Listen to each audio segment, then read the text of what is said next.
Hey guys, this is lesson 1.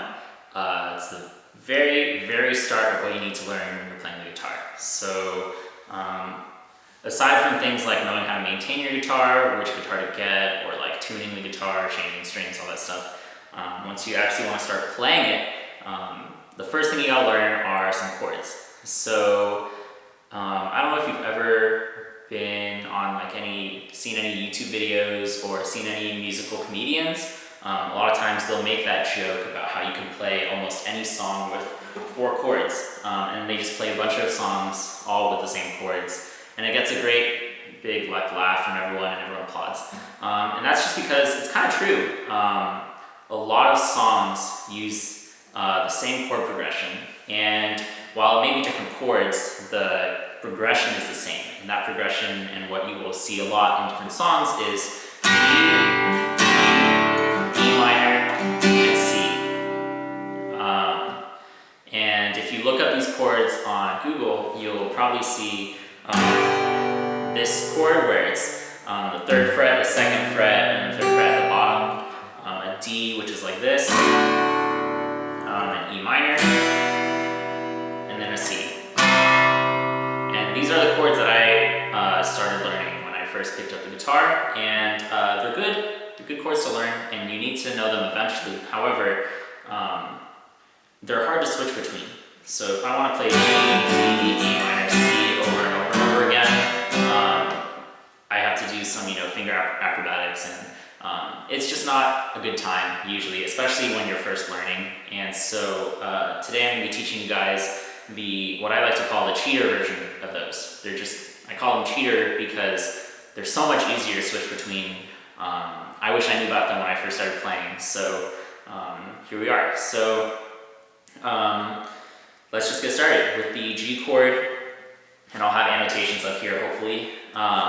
We'll have the 3rd fret, the 2nd fret, and then 0, 0, and then 3rd, 3rd. So the trick with the cheater chords is that your pinky and your 4th finger are always going to be on this 3rd fret of the 1st and 2nd string. So then you have your middle finger up here on the 3rd fret of the 6th string, and then you have your index finger on the 2nd fret of the 5th string to make this sound. And that's your G chord. From there, we only have 3 other chords to learn. So one simple one is the C chord, which is essentially the same thing as you have right here, except you take your index finger and your middle finger and you slide them down one string, like this. Now you have a C chord. So this would be 0, 3, 2, 0, 3, 3, as opposed to G, which is 3, 2, 0, 0, 3, 3.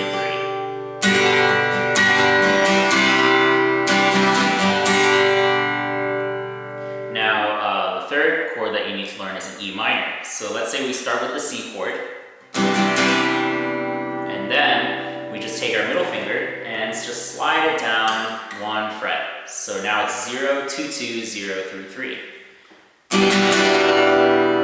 This is an E minor. So to recap, we've got our G, our C, and our E minor. Okay, from there, we have the chord that is what I guess I would consider the hardest of the 3, which is the D chord, which is just your index finger goes down on this 3rd string on the 2nd fret, and then while this is usually good enough, I like using my thumb to get the 2nd fret of the 6th string, just so that we have that bass note. So it sounds like this. Now if you're really a stickler for a proper D chord, you use your middle finger on the 2nd fret of the 1st string and lift your pinky, so you get this sound. This is a full D chord. However, it's okay for you to keep your pinky here and not use that middle finger, because while it might not sound exactly like a D chord when you just play it on its own, when you sing in a song and you play that D in the context of that song, it works out a lot better. And that's it. So usually what you'll find as the chord progression would be a G, a D, a D minor, and then a C, and back to a G. When you practice these chords, before you practice switching, make sure that your technique So there's a couple things that I want to cover. The first thing is your fingers need to be arched. When I say arched, I mean this final knuckle, this last joint on your finger, it needs to be bent. You don't want it bent in the other direction. If you have your fingers bent in this direction, there's a couple things wrong. First and foremost, you're not getting as much strength out of it. You're not going to be able to push down as hard as if you have your fingers arched. Second of all, when you push down with your joint bent in the wrong direction, it's bad for your joints, but also you're using a different part of your finger to push down on the strings. Instead of pushing down on the strings with this side of your finger, you're pushing down with this part of your finger. And what happens there is, well, this part's wider, so you're going to find that if you get used to that, you're going to often fat finger other strings, which means your fingers can be touching other strings when you don't want it to, and then that's going to mute them and your chords aren't going to sound as crisp and clear. So first and foremost, arch your fingers when you play any chords on your guitar. Second of all, you want to be testing out your chords. So let's say I'm practicing my G chord, right? So middle finger on the 3rd fret, index finger on the 2nd fret, 0, 0, then 4th and pinky on the 3rd fret of the last 2 strings.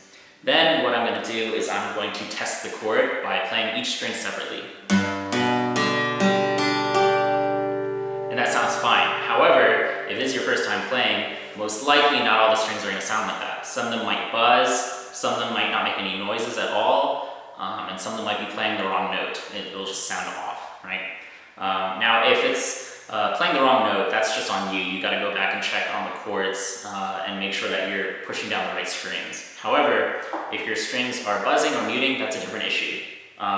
First, if your string is muted, so it sounds like this, where it's not actually making a sound, instead of it sounding like,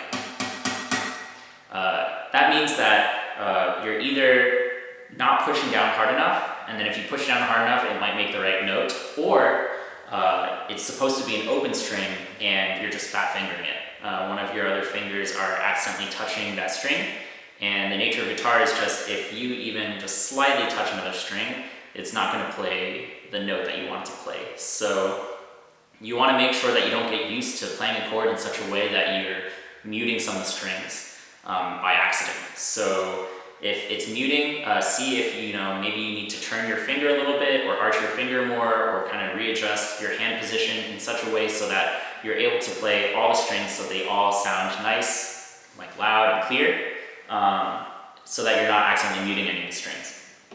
Now if your string is buzzing, so instead of a nice tone, you have sort of like a